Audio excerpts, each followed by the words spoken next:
Hello, fellow traders. 'Tis I, the Rumpled One, coming to you on Thursday, March the 5th. The year's 2020. Let's talk trading. The Walmal method, day 4.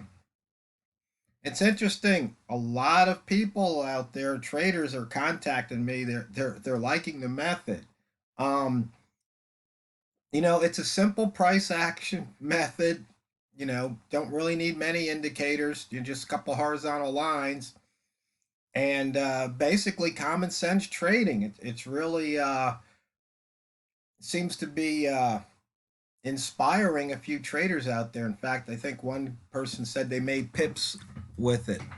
Um, but it is kind of funny, though. At least I find it kind of funny how people are flocking, or some people are flocking to it. Because it's really pretty much the same price action that I've been discussing. It's just that Walmal refined it. He picked the pair he liked to trade, which is the pound dollar, and he did his analysis, and that's how he came up with it.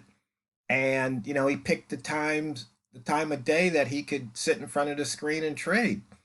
Um, and that's really great. That's what you're supposed to do. So what he did was he took something or some things that I showed him, put them together in a slightly different way, it made it his own, and is successful. I mean, hats off to Walmall, and that's why I'm presenting his method, and right now only his method, so people can focus on it, see how it works, give it a shot. And like I mentioned, if you can't afford to make, say, give it a 10 test try, 10, try it 10 times, and risk a dollar each time. If you can't put up $10, what, 2 cups of coffee, or 1 cup if you get some Grandy Mocha, Frappuccino, Cappuccino, whatever those things are. I don't drink coffee, so I just I just hear those funny names.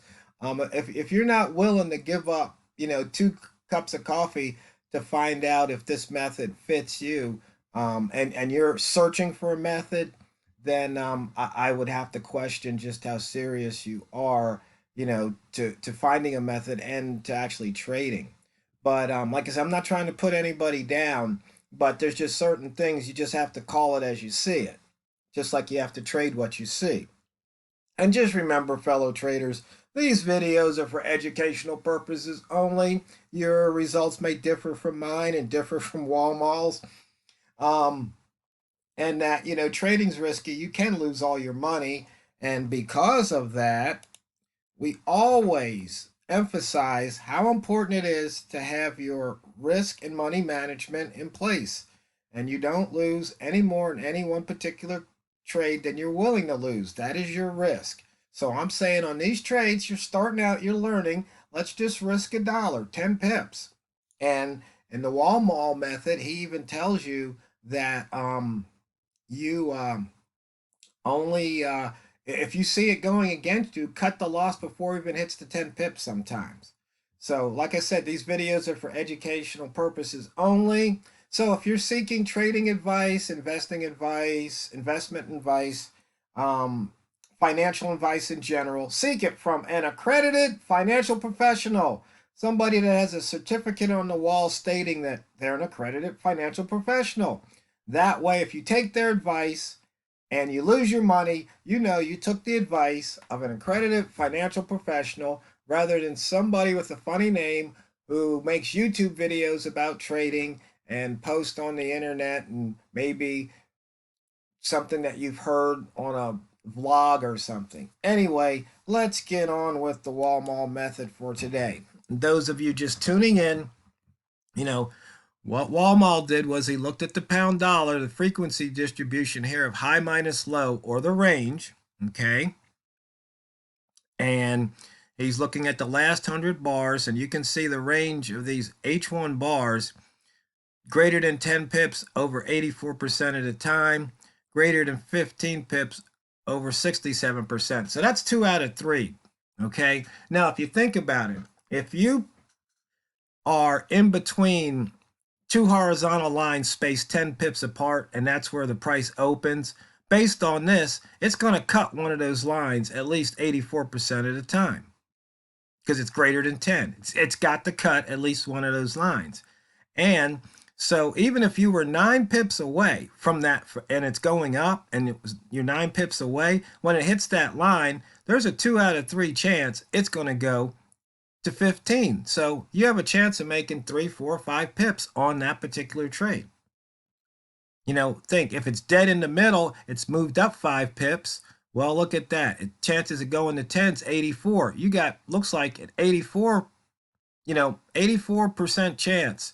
Now, I have to remind you, this isn't probability, this is statistics. So, based on the last 100 bars, 84% of the time, it's going to hit it. So, unless something changes drastically, you're going to make pips. But remember, these videos are educational purposes only, and your results may differ from mine. So, let's go ahead and let's look at the Walmal chart here and see what happened. Now, this is where he starts at the 8 o'clock bar. So I don't know if he took every trade or not. I haven't heard from him today. But let's just say he took this trade here at the 80. Well, there's at least 5 pips. And then here, price came back, and it looks like it went up again. Maybe scratched that trade. Went down. Maybe scratched that trade. This one here, probably if he took this trade, it hit a loss. But then again, here we go up.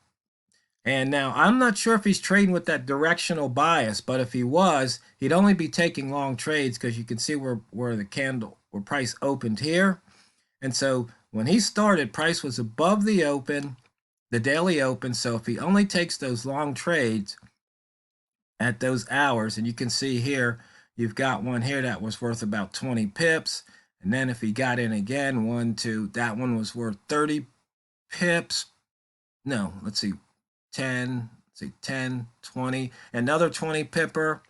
Now, if he took this one here, that was worth almost 10, let's say 5. This one here, he might have scratched out.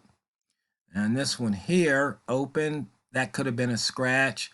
And if he decided that there was enough range to go short, there would have been a hit here at the 14. And the last trade, maybe he's just scratched out here, maybe a pip.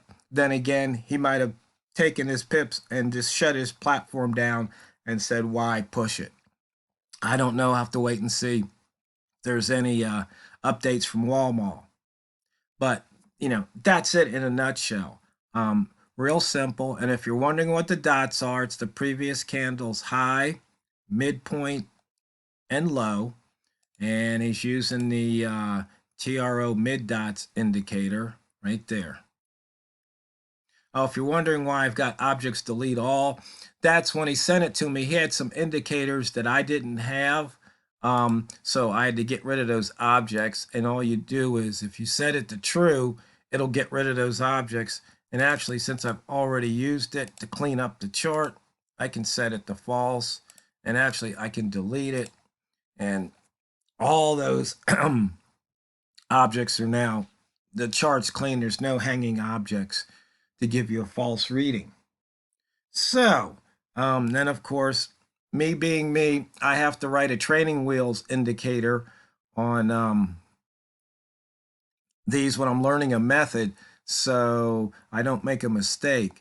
And so here, this is the Walmal. This is when he trades between this line and this line. Okay, this is the 08 candle. And this right here is the 1600 candle, so you start here. When this candle, you do not trade this candle. So you trade from here to here. And as you can see, there was, once again, nice movement, very nice movement on those trades. Lots of pips to be made. And this is telling me do not buy. Now it's telling me do not short because of the H1 candle color. Real simple. And that is just a training wheels. Once I get it done, have all the little pieces in there, I will release it to the world, And see, we can turn the idiot mode to get rid of that big skull. Even though I kind of like it, it kind of brings back memories. And you can see here we've got the 25 line that we crossed, but you can see here that would have been a short trade if you were to take it. And here we're going to take the first cross, the first line that we meet, as opposed to, so in other words, if price opens here, you take the trade here. You don't wait till it gets here because it's past that range. And then I've got the range gauge here. So right now we've got 11. So price pretty much has done its thing. If we go back here, 84% of the time greater than 10. So, you know, maybe it'll go greater than 15. I wouldn't push it at this point. You can see here, it tried to go up and it keeps switching colors. So right now it's a little debatable. I would not take that. I wouldn't trade at this time. Plus it's outside of the Walmal's time frame. But here, because I trade New York session and he's trading London, I would start somewhere around here. So right now it's 9 o'clock my time. So 8, 7, 6, 5 o'clock, somewhere between here and here is where I would probably trade, because my time, once again, 9, 8, 7, 6, 5 o'clock here is 8 o'clock New York. So that's when the traders are probably starting to get active. And you can see here. Plus, right around, see, 5 o'clock, 5:30 is 8:30. That's when a lot of news is released back east. And that's where a lot of things happen in the market because of the news. So you see, it's just horizontal line trading. You make sure you have your stop loss in place, and you just sit back and let statistics do the work for you. I mean, this is nothing to beat your head, you know, or rack your brain over. I mean, you see when it's time to start, you see what price does, you go ahead, you put your trade on, and then either you get stopped out or you take some profit. Now, there's people are continually asking about, you know, capturing maximum pips and things of that nature. For example, right here, somebody goes, well, you know, if I got in here and I'm up 5 pips, I'm up 15, I'm up 25, and then let's just say it came back here and I exited out, you know, some people might be hesitant to get back in here. And they're thinking, well, why can't I just do here? Or why can't I just do here? Or what? So you see here, you don't know. When you're here, you don't know where this candle, what this candle's going to do. All you know is what this candle's doing. So rather than try to go from what 75 to double O is 25 pips, another 50 to that 25, and then 35, 45, you know, try, or how do you know right here? I mean, this could keep going up. You don't know. So you take your 5s, your 10s, and if you're lucky enough, you know, you might even take a 20. You just add them up. You don't worry about what it does after you exited the trade. It's over. Over.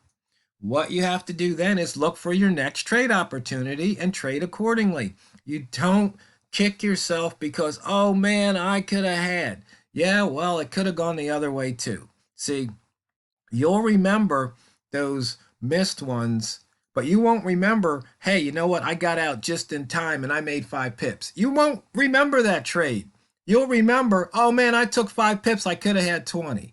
So you got to get out of that psychology. You got to train your brain to knock it off, okay? It's that simple. Because if you can sit here and consistently take, you know, 10, 20 pips out of the market each and every day, you're on your way. It's just a matter now of leverage, putting, you know, an account size. As your account grows, you can start moving more and more lots. And just remember, fellow traders, it's not what you trade, it's how you trade it. So go out there and drain the banks.